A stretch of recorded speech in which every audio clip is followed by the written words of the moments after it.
Welcome to this week's Who the Folk podcast, sponsored by Darla Cashin of RBC Wealth Management. I'm Lonnie Goldsmith, the editor of TCG Folk. This week I talked to Evana Kvasnik, owner of eViees, Challah and Desserts. We talk about why she started a vegan bakery, the need for this kind of business in the vegan community, and the family connection to the bakery business on this week's Who the Folk podcast. Evana Kvasnik, welcome to this week's Who the Folk podcast, our first episode of 2021. Thank you for joining us. Hi, Lonnie. Thanks for having me. Happy January. Yes, happy January indeed. So, Evana, you are the owner and founder, I suppose, since it is your small business, of eViees Challahs. How, I guess, first of all, for starters, tell us a little bit about that, and then we'll sort of get into how you got into this. Yeah, so eViees Challah is a business founded upon the fact that I love making challah and other things. So okay. we wanted to keep it as though people understood that challah is kind of my home base to my idea. But at the same time, we wanted it to be inclusive to expansion and growth in the future. Oh, okay. So I guess let's start with challah then. Since that is the home base, let's start at home base. Where did the love of challah and not just challah, but of baking and the hands-on process that goes into making it, where did that come from? So if you don't know who I am, I think it's important to know who I am for this answer to make sense. I am so many unknown generations of bakers, but I am a fourth generation of a local family business. Now I do know who you are, and we have actually had your grandmother on this podcast. Oh, fun! So, but why don't you tell the people who you are? Yeah, so I am a fourth generation of Cecil's Deli in St. Paul, and I think that's where the life of hands-on and love for food and Jewish food and love for tradition comes from. Not only did I grow up being able to bake and cook in Cecil's, but every single Friday, my mom had us making challah with her. That was a tradition that we did as long as I can remember until we became adults and, in that awful age where we're too busy for Shabbat dinner. That's the worst. Yes. So you come by this honestly. I mean, this is almost an extension of the family business, really. It actually started through the family business. So I ended up back in Minnesota when COVID hit. I was living in another state doing a whole nother thing, trying to live a life away from everybody. And that doesn't always work. So I ended up back here and started making vegan challah for Cecil's to sell on Fridays. And that was where it kind of started. The family noticed how good my challah was. I was making it at home and then delivering it to the households in our neighborhood, which is our family. Okay. And because I felt like it was important for everyone to have a homemade challah on Fridays. And then, it grew and I got busy and decided to do it in Cecil's and then kind of go from there. So that is one of the really unique things about what you're doing is that all your products are plant-based. Absolutely. Now that's an intentional decision. What went into making that move to go that particular way? So first of all, I think that's what sets me apart from just about any other business in Minnesota because there is no Jewish plant-based that I'm aware of. And, being plant-based myself, I am in I'm in 3.5 of fully vegan. I realized that I can't just go out and get a vegan challah anywhere because it doesn't exist. There is no vegan challah in Minnesota. And if I can't get that, that means no one else is able to get it. So I wanted to fill in the blank. So knowing from my own challah making experience, I would imagine the ingredient that's going to trip you up is the eggs, right? You would think so, but to me, it was actually the honey. Okay, see, now this is a conversation I have had with friends who are vegan, whether honey that I believe tends to be a split within the vegan community. I don't want to speak for the vegan community, but there are some people who are vegan who don't necessarily consider honey to be vegan. So what's tricky about honey is that it comes from an animal, although it is not an animal. But it still comes from an animal, and that's what makes it not vegan. That being said, my dad is actually an apiarist, and so I've helped him and worked with him. Apiarist is someone who has their own bees and makes their own honey. So I have been very exposed to what it's like, and a lot of vegans, again, not speaking for everybody, but there is animal cruelty within honey making. It absolutely exists. Really? Interesting. And my dad got into doing the honey thing, and I have been there since the start with him because I have an agricultural background. And, you know, we did a lot of research on how do we be environmentalists? How do we help the bee population without having that animal cruelty a part of it? Not saying we're perfect, but, you know, I think my dad does a really good job, and we only get so much honey a year. And I think, but I don't use it. I don't use honey in my challah. And that was the hardest thing to come around because growing up, that was our secret, right? You put a bunch of honey in your challah and it tastes delicious. Oh yeah. I mean, that's one of the key ingredients in the challah recipe that I make is the honey. Yeah. And so I had to figure out challah to me is sweet, right? It's a sweet bread, and I like really sweet. And so I had to figure out how to keep it sweet. And I have my secrets, and I like keeping secrets. And I will not ask you for the secret, but I guess, all right, back to the honey thing. Cause I want to explore that a little bit. And I think this is where the split comes from in the conversations I've had with friends who don't find it to be a vegan, who would have it, is that it's produced by an animal, but it's not necessarily, they don't consider it necessarily to be an animal product because it's not. But some people do. Right. And that's, I guess, is where you clearly do. And that's totally fine. I'm not here to judge. I'm genuinely curious about it because I know people who are vegan who would have honey. And so that's an interesting place where the split goes. Yeah, and this conversation would be so different with anyone you talk to. For example, my aunt has been vegan for over 40 years. Whoa. And she's one of those people that we consider paved the way for us, right? She did not have the ability to go out and have a hamburger like we do. Right. And, you know, I've had the conversation with her lots of times, and it's different, and you get different opinions. You know, I'm in vegan Facebook groups, and it's always a topic of conversation. That's really interesting. I mean, sort of, you know, to sort of tie it to the Judaism, there's no one way to be Jewish or to do Jewish. Everybody will, you know, do and observe their own ways. Even within families, they will do things, you know, family of four will probably do things 10 different ways. And so, you know, I suppose it's sort of the same way. Yeah. And what's interesting about honey in a Jewish sense, I come from a Jewish education background, and I taught in the Jewish field for 10 years. But honey is really interesting because the actual product is kosher, but you cannot eat a bee because that's not kosher. So it's one of those really interesting things in the kosher world of like, how do you manage? Now I wouldn't recommend eating a bee personally. Definitely not. But, I heard a little bit. Again, listen, that's just me. You do you, but I mean, wouldn't recommend it.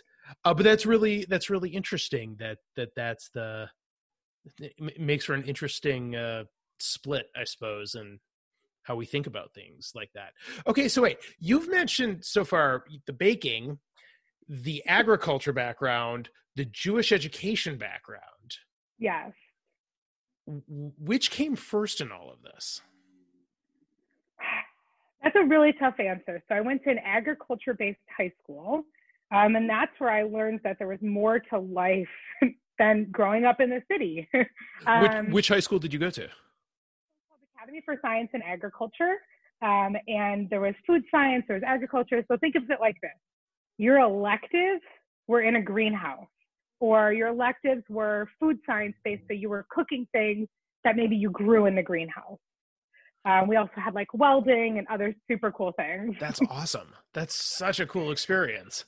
Yeah. And so simultaneously, I started tutoring at my synagogue because, you know, I wasn't ready to be done. You know, we all hit confirmation and that's about as far as we'll make it. But I wanted to continue to have a Jewish identity the way I wanted one. And so from there, I ended up being a youth director at a synagogue and then another synagogue and then working on a regional level and then spent a year working for Hillel. So I've dabbled in Judaism. Okay.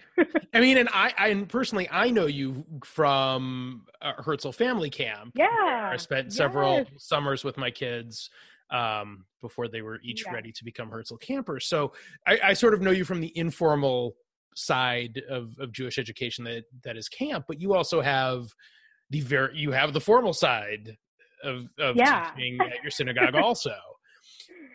So how does obviously I get how the Judaism ties into Challah, that's sort of obvious, but how do you bring the Jewish values into the rest of either the products or just sort of the whole, I don't want to call it a corporate ethos because it's just you, but you know, it's not a big corporation, but in terms of your business ethos and what you're striving for with eViees, how does the Judaism tie into that? Because I'm certain it does. It definitely does.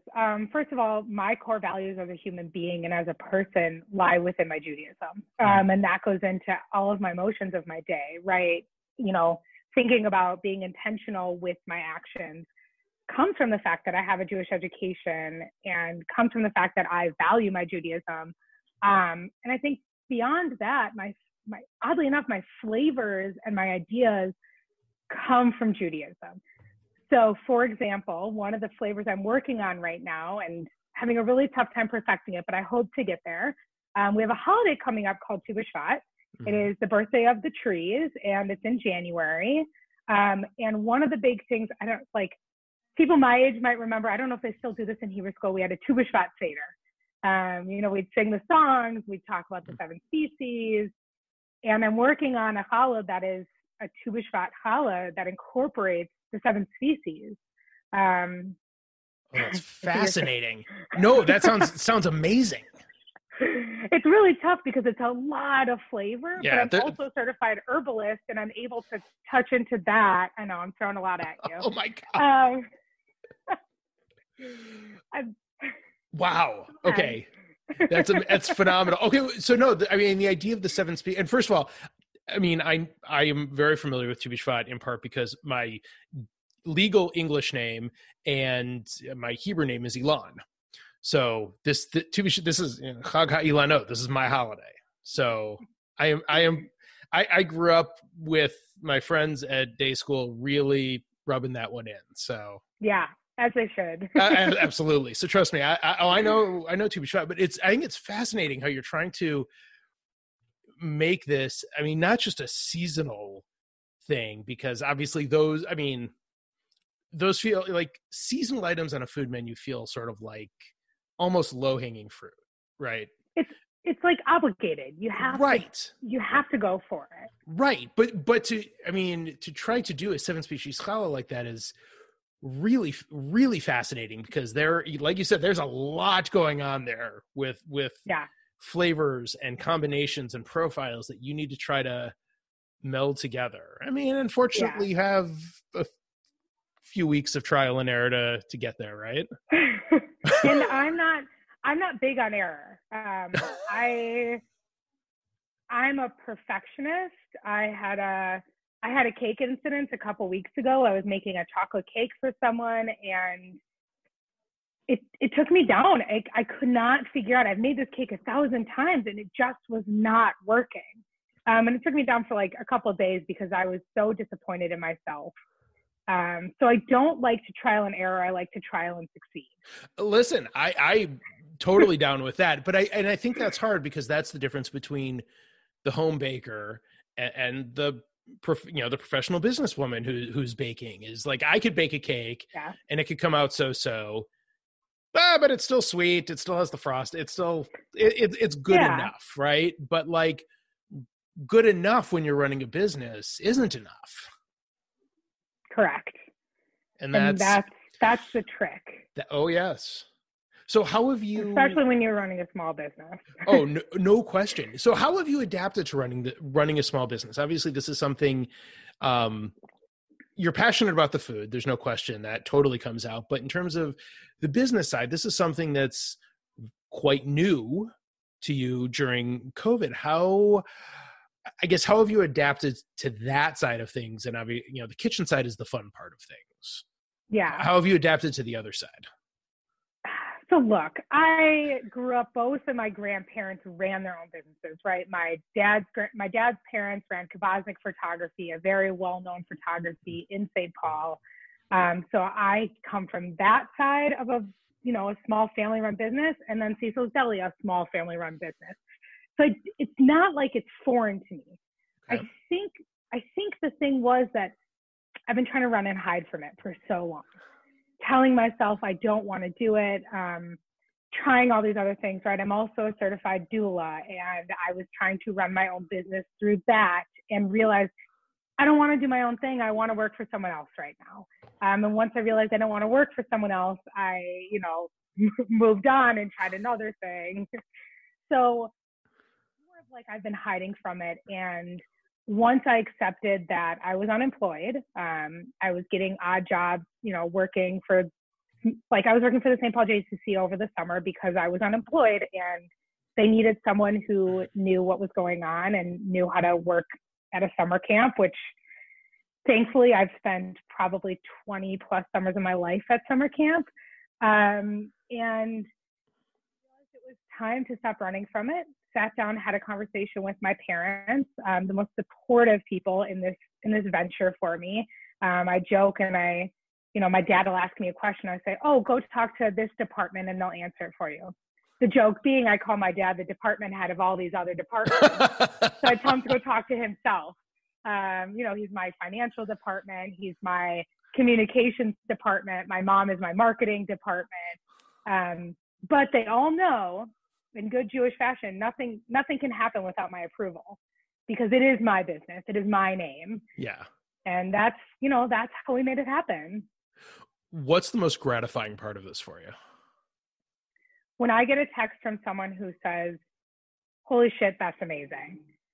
And I get to have that feeling. Sorry, I don't know if I'm allowed to swear. Yeah, sure. Go ahead. I can. Okay.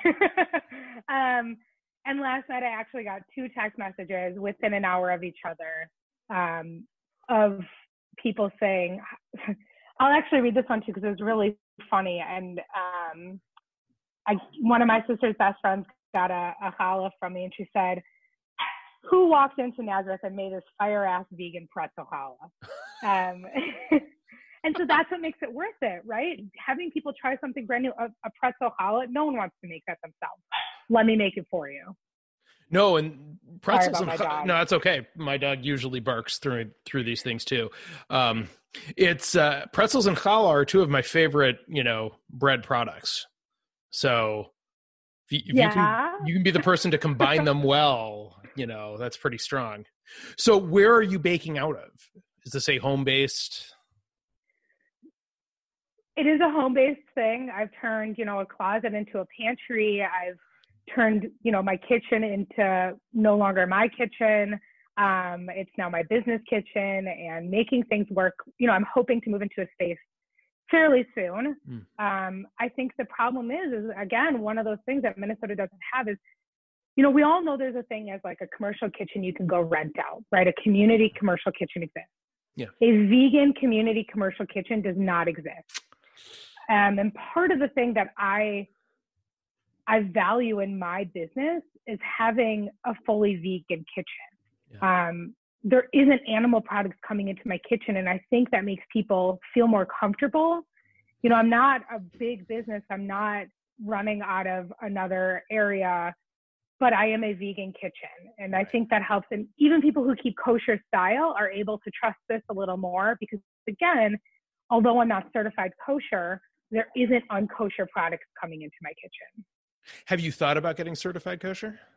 Yes, and I will. Okay. But again, I have to be able to make that next step in getting my own place in my own building, and that way I'm able to grow. And from there, I'll talk with my rabbis and make everyone who wants to be able to come eat from me. It's really, it's interesting and also a little surprising, I think, that there isn't a vegan sort of co-op space like this in Minneapolis. Or the Twin Cities in general, I suppose. No, I know but you're you're in right. St. It Paul. would be in Minneapolis. It feels like a Minneapolis thing, but it does sort of feel like there, there is this, the progressivism and that is Minneapolis. It does sort of surprise me a little bit that space doesn't exist. I recently had a conversation with a local vegan business, and they said, it's kind of one of those, like, through the grapevines, there is someone working on creating a community vegan kitchen, but it sounds like the way that they're doing it is they're going to be booked 24/7 because there's a lot of small vegan businesses around town, and they all run into the same issue I'm in. And so, one will open and I'm sure you'll never get a spot. Right. Yeah, that's going to be or you're going to have to, take some overnights to be able to meet demand. Not willing to do. Which, no, I mean, I don't blame you. I'm not sure Yeah. I would want to either, but I mean, and this is I guess this is why, I mean, fortunately there's the cottage food license that you can get in Minnesota, right, and you can work from home as long as you can. And hopefully some other opportunity will open up for you, but I, can certainly, I'm not vegan myself, but I do appreciate, I appreciate what you're doing and wanting to keep it as pure and to your personal values as you can in order to, serve the clientele you want. Mm-hmm. Cause like the story, like you said, it's easier to be vegan now than it was when your aunt started, but it's still, like you said, the challah is still a thing that you can't find. And that is the staple yeah, it is a staple, right? And with COVID and with the pandemic, so many more people are having Shabbat dinner or eating a Friday night dinner as a family. And it's one of those very easy Jewish mitzvahs you can do is to have a challah and say the bracha over it, right? Mm-hmm. It's so tangible in our day and age, unless you're vegan, and then you have to make your own. And it's one of the things about challah, my mom and I have this conversation all the time of, I say it's so easy to make challah, but that's because my mom says I'm gifted in yeast. And it took me a long time to understand that. And, there was one day where I couldn't make a challah before I started my business, and I asked her to make it for me because I was working on a Friday, and she tried and she couldn't get the yeast to work. And so if you are vegan and you're not gifted in yeast, you're not going to be able to make a challah every Friday for yourself. Right. I mean, bread was one of those things. I love making bread now.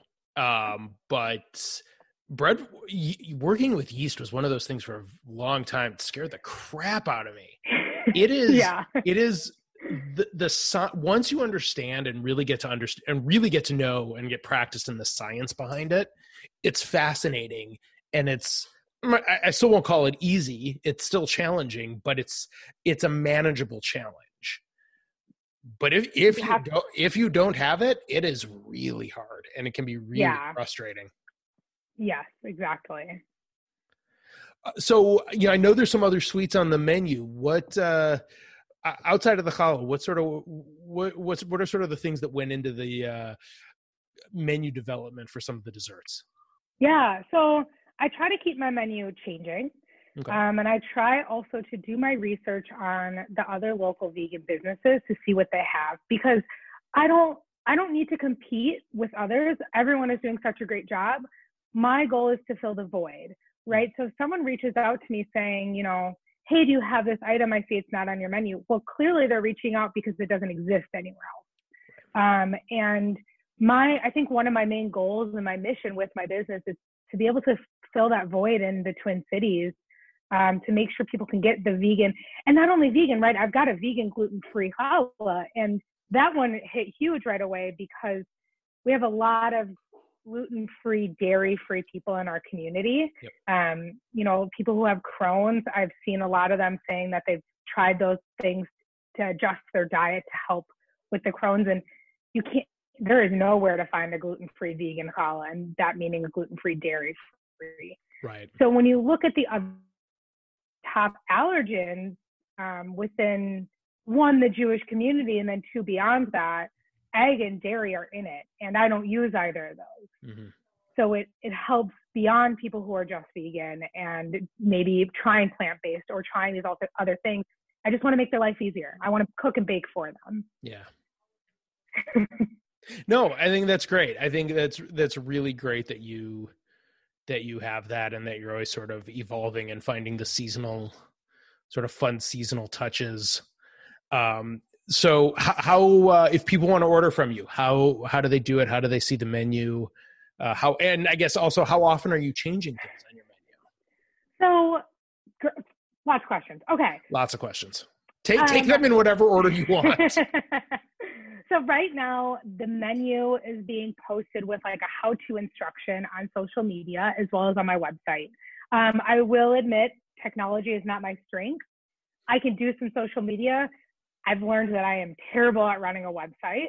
And so I've actually, like, I feel blessed that I have a lot of friends in my network that I can call and they can log on with me, or we can do something on our computer together and they can show me and do it for me. And so that's kind of been the evolution of my website. Okay. We're really hoping to get our online ordering up within the next week, I would say month, because again, I'm not good with technology. But right now, you text me, you email me, you message me on social media. And again, I'm the one answering all that. And I actually love, I know it's a lot of work, but I love being able to interact with the customers as they order. Because one of the things I've noticed is that it's a new thing for people, being able to find these items, and I give options, right? I'm not just saying, here's a challah with poppy seed topping. No, I let you pick your topping. I have options for you because it's your challah, it's your custom challah that's going to sit on your table and be eaten either in one meal or over a couple days. So I want you to decide how you want your challah to be.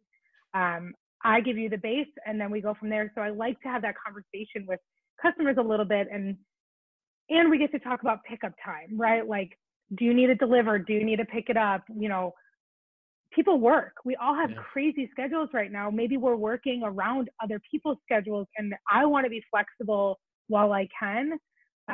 Obviously, with growth in my business, that might change, but as flexible as I can be is what I try to do, because the world doesn't revolve around me. The world revolves around all of us. And I think it's important to work together, and part of being a community is saying, okay, you need to pick up after dinner. Fine. I'm awake, right? Like, come and get it. You want to pick up before you go to work? Great. I'll have it ready for you. And so I just work really hard to make sure that my customers are happy and that people get to eat.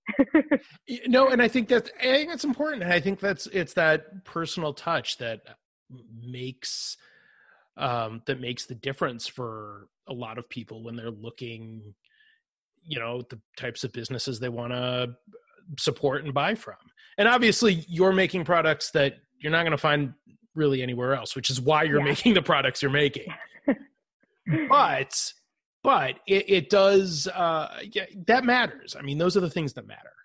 As a consumer, that's the kind of thing that matters to me. And I think that when it comes to what matters for people in our community is we live in Minnesota, and we live in a place where we have a lot of people who care about the environment. Mm-hmm. Maybe not perfectly, but that's okay, because as long as everyone is caring in the way they're able, we can do better for our world and do better for our environment. And part of my business model and part of the way I do things in my kitchen is, again, not wasting, right? So using everything to its fullest, whether that means, you know, oh my gosh, I bought too much of this product, I'm going to turn it into something, either a baked good or a challah or some sort of treat. And be able to use things up versus throwing away and wasting, right? Expiration dates, they come, and it's important to pay attention to that so we're not wasting products. Let people eat it in whatever capacity. And, you know, around Hanukkah, I had a few left over at the end. I made these really fun hot cocoa dreidels for Hanukkah. And awesome.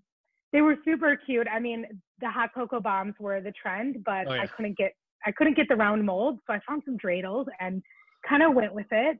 And towards the end of the holiday, on the last day, I had a few left over, and someone was coming to pick up. They ordered one challah, and I offered to just give it to them because it was going to go to waste, or I was going to have to eat it, and I've had enough chocolate. And so it's part of, again, part of the environment is not throwing away things and wasting. Right. And being as minimal as you can while also being safe and sanitary and conscious about your movements. Well, I mean, it's fantastic. It sounds like a great business that you've got going. And we will have the link in the article and the show notes for your website and your social media where people can order. But before we let you go, last couple questions, and I'm really interested in the answer to this first one, given what it is you do. What is your favorite Jewish food? I feel like I have to say challah. You know, my favorite Jewish food fluctuates. I think once I became vegan, I had to re-idealize what my favorite Jewish foods are going to be. I think kugel was my favorite growing up. No raisins, no pineapple, none of that druck in it. I wanted kugel, and that's still something that I'm working on because it is my favorite, but it's expensive to make vegan unless you make everything from scratch, in which case it's a lot of work. Including the noodles, right? Yes. Oh. Yes, you'd have to make the noodle. Yeah, and so I'm working on that. Again, I'm a deli girl, and chopped liver was something I loved. And you know, my boyfriend, who is also vegan, just surprised me with some chopped liver from Sam and Gertie's Vegan Jewish Deli in Chicago. He got some over to Minnesota for me, and so I would say vegan chopped liver right now is probably my favorite Jewish food. Not going to find that anywhere here, I'm guessing. No, does not exist in Minnesota. Interesting. I wonder if Herbivorous Butcher would have it. That feels like something. So they don't, and I, along with being vegan and plant-based, I don't eat soy. And so unfortunately, again, so none of my products have soy in it, so I can taste test everything I make. Another top 10 allergen. That's important as a chef, though, too. You gotta be able to taste what you're making. Yeah. Oh, absolutely. And I don't want to not be able to taste something, so I don't use soy in anything. And, you know, it adds another challenge, but that's okay. It's an easy challenge to face. Yeah. And what is your favorite Jewish holiday? Every Jewish holiday is my favorite. Is that an allowed answer? I guess. I gotta say. What's your favorite Jewish holiday? Oh, see. I don't know. See, I think of it as what's my favorite for the food. That's sort of what I go to first. All right, now tell me, what is it? I mean, it's a lot for different reasons, though. I really like Yom Kippur. In part because we host Breakfast. That's so and so we control the menu. Important. It is, and there's, you know, I have a harder time with like the meaningful side of Yom Kippur, sort of reconciling that. Yeah, I mean, I think it's gotten a little easier as I've gotten older, but I still have, you know, a harder time with that than I think a lot of other people do. You know, Hanukkah and Passover, both my kid, you know, my oldest was born around Hanukkah, my youngest was born during Passover. So, you know, both of those, I think for those reasons, are probably, you know, Rosh Hashanah, start of the year, family getting together, you know. And there's a common thread in what you're saying is food and family. Right. And that's something that's been extremely different since COVID is how do we get that family? Yes, we can eat, but yeah. No, it's definitely right. It is. I mean, we hosted a breakfast just for my family that's in town this year, as opposed to our every year. I mean, I think probably for the last 14 or so years, we've hosted. We called it the. You know, it's the breakfast of it's the transplant breakfast. It's all of our friends who come from somewhere else who don't have family in town have come to us. That's amazing. And as someone who lived in another state, that I wish I would have had that. I wish I would have had your family there for me. Well, I wish we could have extended it to you, but we're here. So no, it's but it would you know, so it was a bummer that we couldn't do that this year, and hopefully next, you know, this coming, you know, Yom Kippur we'll be able to do that again. But yeah, I mean, the thread is always, I mean, and I think that's the common thread beyond the spiritual part of the Jewish holidays. The common thread is I think is food and family and being together. Yeah. All right. Well, I will let you off the hook with all of the Jewish holidays, I suppose. Nobody has attempted it before. I'm not sure I would let other people get away with that. It feels borderline cop-out to me. It's okay, fine. No, I'll let you get away with it. I'm just saying it feels like a bit of a cop-out. That's all. I think it's really tough because when you're vegan and your family is not vegan, and as we talked about everything being centered around food and family, it changes the way holidays are. That I understand. That I get.